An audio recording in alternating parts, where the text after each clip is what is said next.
Hello, my name is Sandra, and welcome to all my newbies and my blossoming beauties. To all my newbies, welcome. I'm glad you decided to join us today. Today we are going to discuss grief part 2 because in this process I am learning that grief is very intricate, it's layered, it's complicated. And in each step of the process, I am learning something new. So I wanted to get on here and just update you all on what I've learned to those who are experiencing grief right now and are along with me in this journey, or to those that will experience grief in the future, because we all know that grief is a part of life, which is unfortunate, but we all will experience it one day. And I just want these series of videos to be a roadmap to those who will experience it in the future and are experiencing it now. Maybe this can help smooth the road a little bit for you. So if you are interested in joining me in today's discussion, you can grab your beverage of choice. I am drinking this. This is, I've been juicing. This is beets, red kale, and red plums. So, yeah. Grab your beverage of choice and let's hop into today's discussion.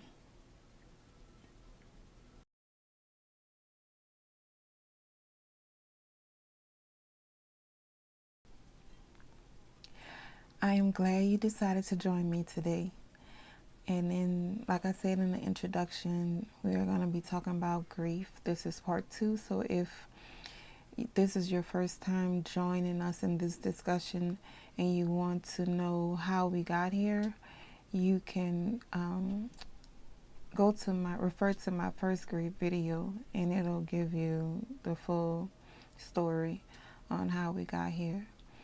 And we all, to those who saw the first one, we saw those 3 initial steps that needed to be taken in order to get us to this point right now. To begin, I don't know if I want to say I have 3 points, but I can just say that one thing that I've been experiencing in this stage of my process is how impatient I've been and hard on myself I've been, because you may feel like you can be further along in the process, but because grief is so intricate and complicated,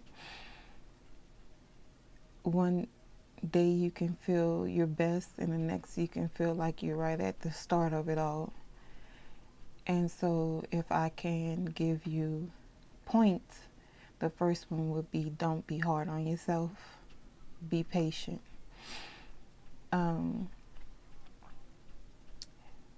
I decided to begin counseling, and it just helps to understand what's really going on when you are surrounded by people who are going through the same thing that you are. So hearing other people and their experiences, we share a lot of commonalities. I don't know if that's a word, or we share a lot of common things in it. And me feeling as though I was so strong in the past with the other debts, and now this one, I'm all over the place. I can't really handle myself. I'm hard on myself. I'm disappointed that I didn't bounce back. And I know it might sound crazy to those who are not in this journey, this present time, but to those who are experiencing it, I know that this can be something you can relate to for some and maybe not others. Like I said, there are some common things that people who are dealing with grief share. Some people can relate and some people can't, but to those who can, you understand. So I would say don't be hard on yourself. I'm learning to kind of relax and just take this one day at a time. I also learned that whatever emotions and whatever feelings I'm feeling are normal. You feel so isolated at times in your thoughts on a matter. But when you get, like I said, when you get with people who are dealing with grief, you find out that you're not crazy. It's a normal thing to think about when you are dealing with grief, even the way you react to things. For example, I was a manager over a store, a very high volume store, and there were many things. You had to multitask in this store, and I didn't forget things. I was able to manage, I was able to multitask, but now I've forgotten my purse at the fitness place that I work out at. I left my phone on the ground in a parking lot. I was kneeling down doing something, and I left my phone there. And I'm being transparent on these things to let you know how your mind just slips, and it makes me somewhat scared because I'm still young, and I have 3 kids to tend to, and trying to manage all this with my mind not functioning at its full capacity, it's scary, and I thought I was going crazy. But when I got into this grief program, this counseling program, almost 90% of the people that go there say they can't function in their mind. Their minds are not functioning like it was before this traumatic experience. And what I've learned is that is normal. So if I can give another point, is to understand that what you're feeling is not irrational. You're not going crazy. It's just a part of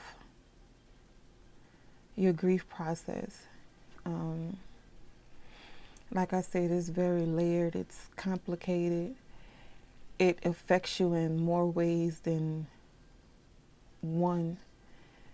You deal with secondary losses as well as that initial loss. And because it was so traumatic, it affects more than just what you think, and I don't know, it's just, it's crazy. And I'm saying it's layered because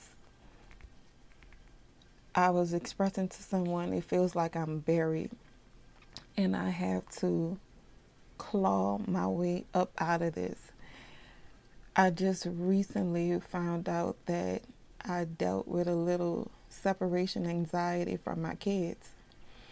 They went on this trip with their peers, and I know they enjoyed themselves and enjoyed themselves. But the day of, it was like my heart kept racing, and I was getting overwhelmed and emotional, and I was crying and stuff like that. And I found out I was dealing with separation anxiety. And I had to go back to figure out, because anytime you have anxiety, there's fear there.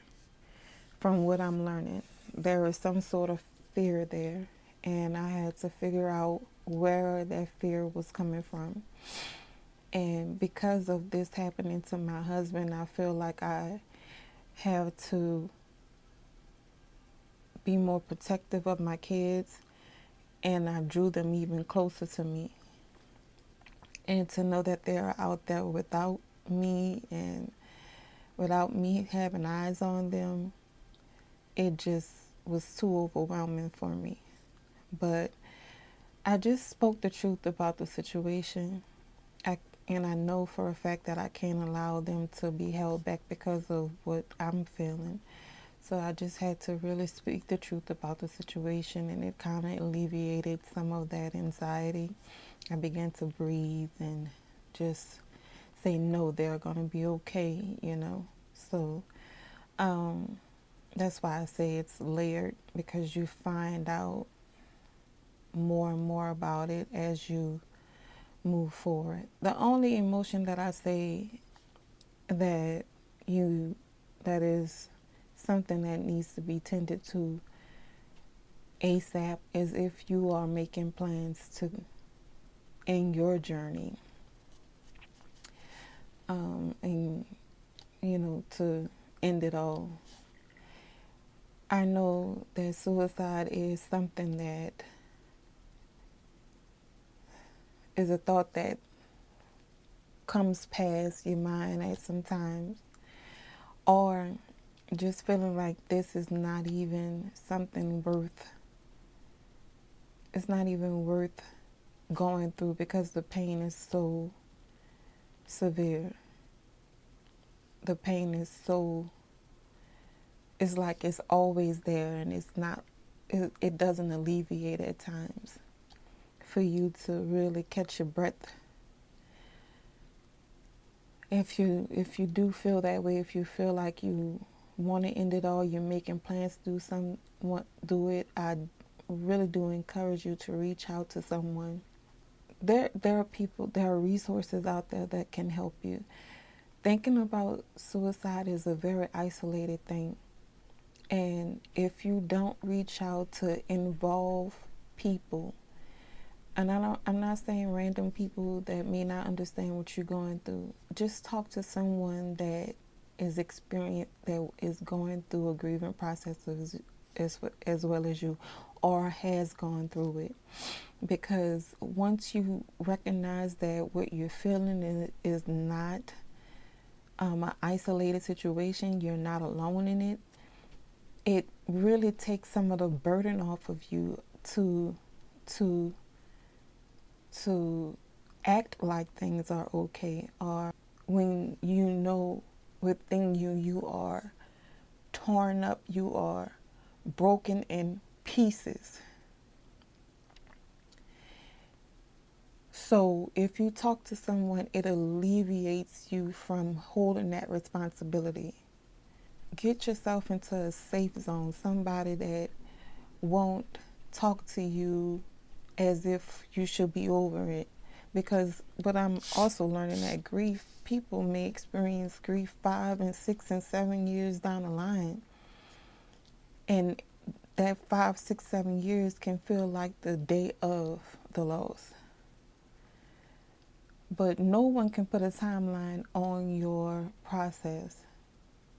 So I encourage you to really begin to look into resources, find your community, a safe space, a safe place to really be vulnerable and express what you're feeling, so that you can begin to heal, begin to move forward, to be burden free.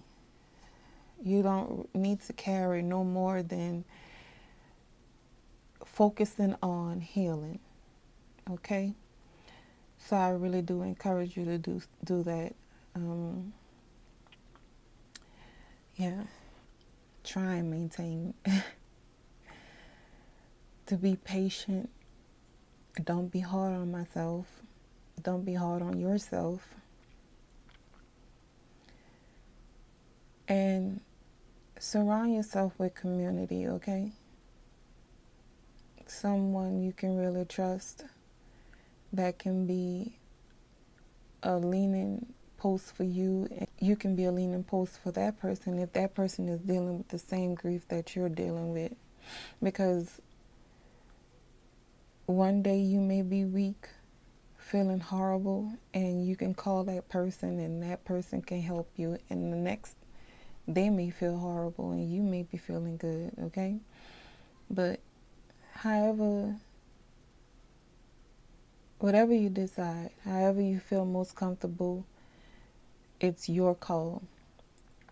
But I do encourage you to surround yourself with community, with people that are dealing with the same thing you are dealing with. Reach out to someone for help. And also, one thing I really want to stress is to take care of yourself.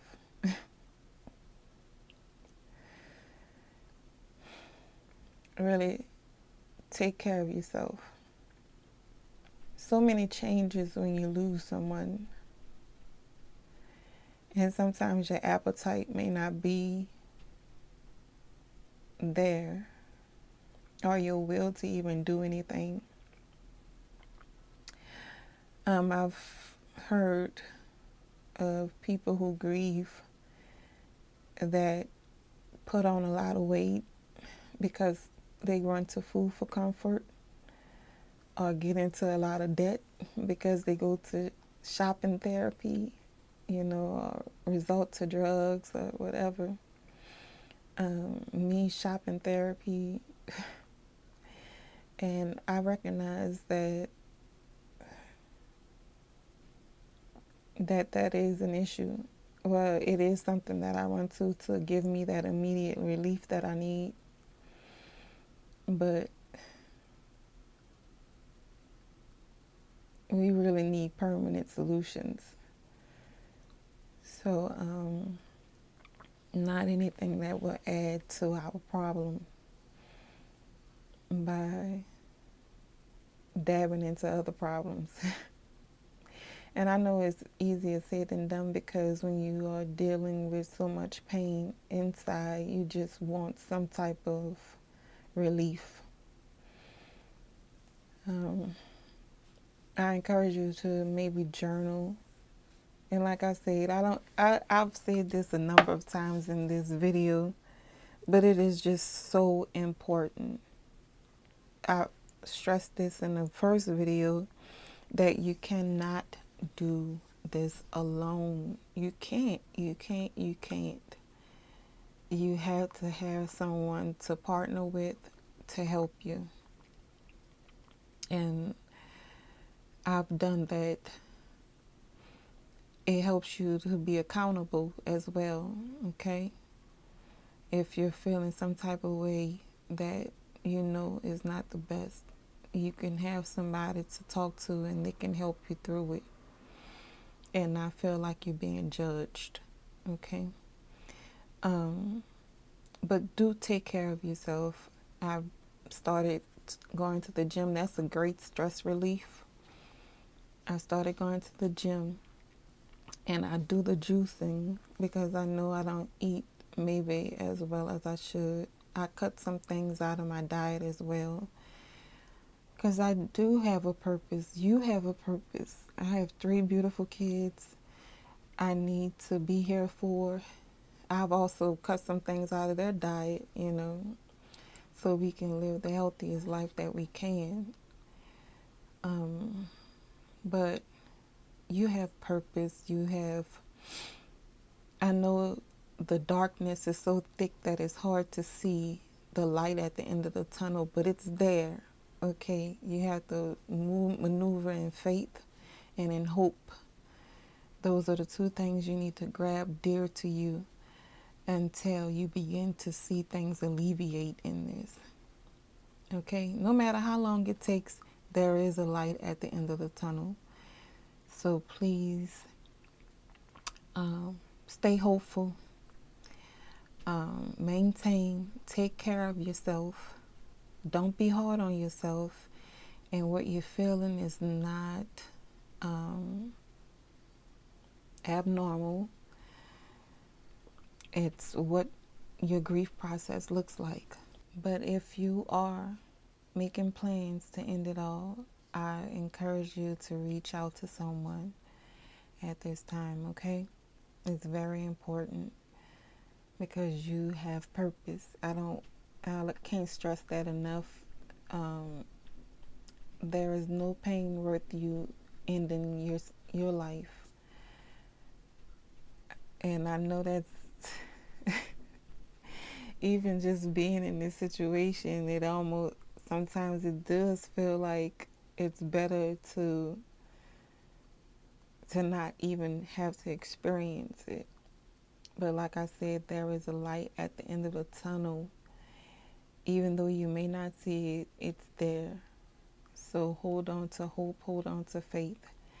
And one day at a time, every day you take steps, you're getting closer to it, okay?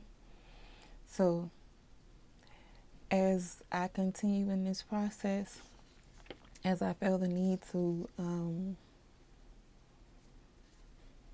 update you guys, because like I say, you need community. We need community at this time. And I'll hop on here and update you guys as I continue on. So until next discussion, take care of yourselves. Take care of yourselves, okay? And have a great one.